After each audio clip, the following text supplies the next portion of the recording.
So keep training hard, even if you're not competing. Keep training hard, guys. Let's get better. Okay, let's get better. Let's get in shape. Summer's only going to be here. It's going to be, hey, it's going to be short lived, I promise you, okay? This September, it's going to be months. It goes by quick, okay? So train hard, train as much as you can. And if you have the time right now, go into this session is because you don't feel like it. You're only cheating yourself. Remember that, okay? That being said, let's dial in. From here, the guy starts blocking my heel with his elbow, okay? He doesn't want me to get this heel inside. Because we know that if we get this heel inside, it's so easy to extend our opponent, okay? And we can extend him, his posture is super weak, okay? So he starts digging his elbow inside of my knee and peeling my heel off of the hip. And yeah, now he makes it very hard for me to get this back inside. When this happens, I don't go stubborn and try to dig my heel back in. Instead, I drop my leg to the Dela Riva. Okay? Because that's what he's opening up. He's not giving me the hip. He's pushing my foot out. I just swing it around, hook the inside of his thigh with what's called a baby Dela Riva at first, okay? Once I get the baby Dela Riva, I go from the arm, my right foot on the inside of the bicep, to the hip, okay? Anywhere inside the adductor of the hip. From here, I like to just extend him a little bit. Once I do that, my foot is flat on his thigh. I got the ankle.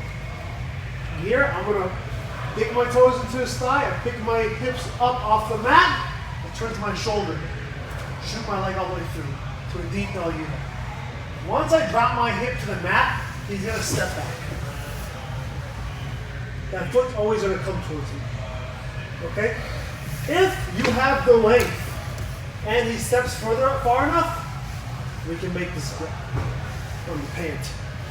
Okay, if it's no gi, you can kind of underhook or grab that ankle, but he will probably slip. However, the gi, this pant grip, he's not going anywhere. Okay, from here, we pull our knee to our chest, and we butterfly hook the back of his leg. Okay, from here, we let go of the collar, we grab the pant, we turn him, we're gonna pull and kick. As soon as he falls, my arms come out, go right over the top to a seatbelt grip. One arm over, one arm under. Okay? So guys that are late, if you're late, stay on the outside until I bow you in, okay? So we're here. Once we're here, I lean to the side, put a hook in, and then I fall all the way to the side and get the hook in. So I'm not gonna keep going out this way because if I keep going this way, Ryan's gonna turn into me.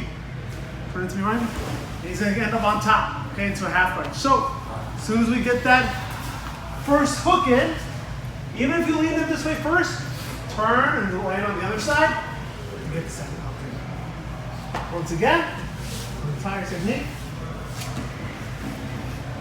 So we're here in 2-on-1. Okay? Yeah, he pushes that foot out, I go to a Dela Riva, okay? My foot goes to the inside of the thigh, I might push him away a little bit, just get some space, get to the ankle grip, I'm pulling, picking my hips up, pushing, get into my shoulder, shoot my leg across, drop my hips to the mat, his foot steps back, I grab his ankle with his pant grip.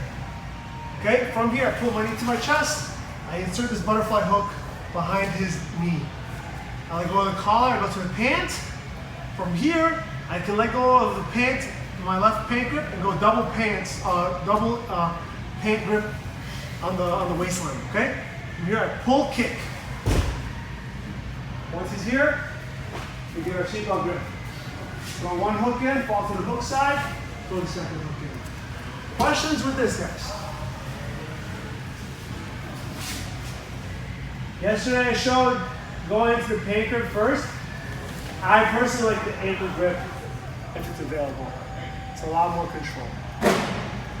Control with my friend? Yeah.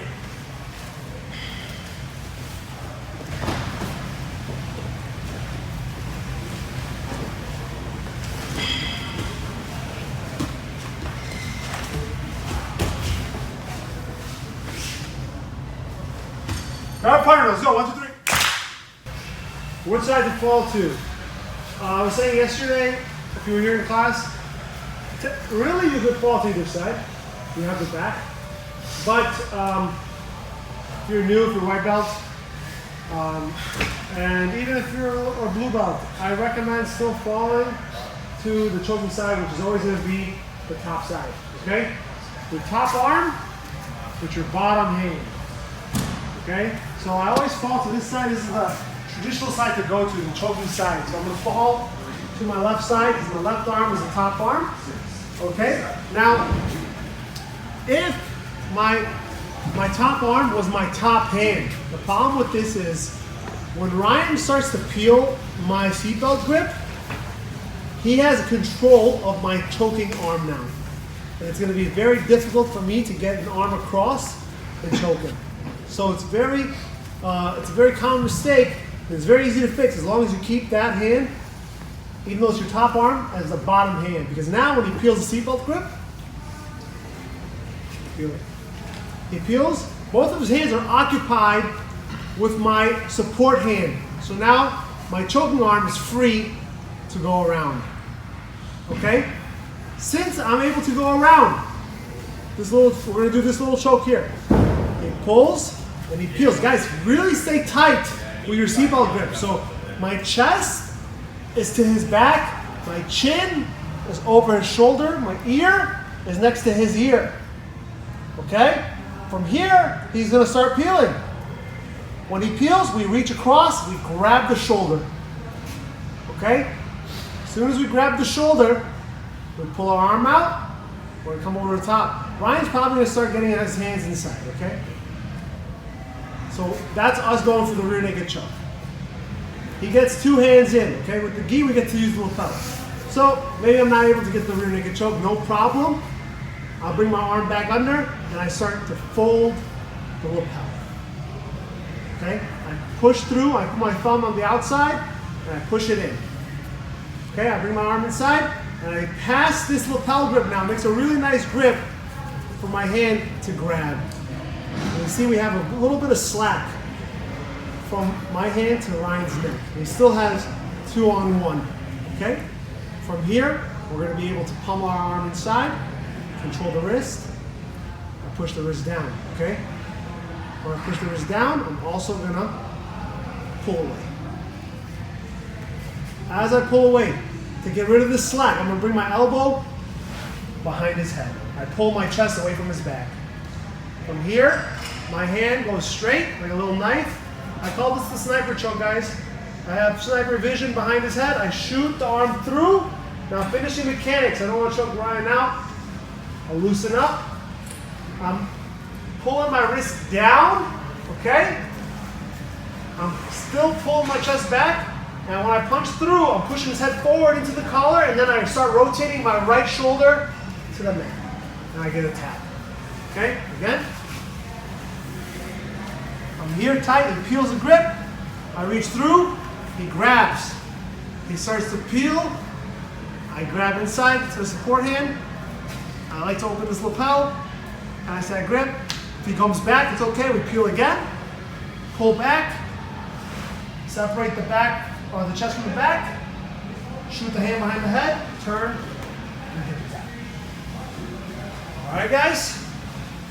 Give it a shot. Let's go. 1, 2, 3. Listen, for people that are new, if you don't understand, controlling the back and gi chokes and collar chokes, rarely you're gonna fight somebody half naked, okay? Or in the UFC. I don't see any UFC or MMA fighters in here, but do not think the gi chokes are not practical. They're actually very practical. Especially living in the Midwest in Chicago, guys. Everybody's wearing a jacket or a hoodie or some sort of collared garment, okay? So that in itself is a gi. This looks different, okay? It's not white, it's not, this looks different. But you can still choke them with it. Keep that in mind. That being said, okay, let me get 5 guys down, okay? Spread out. 5 guys down, spread out, spread out. Let's use the whole gym.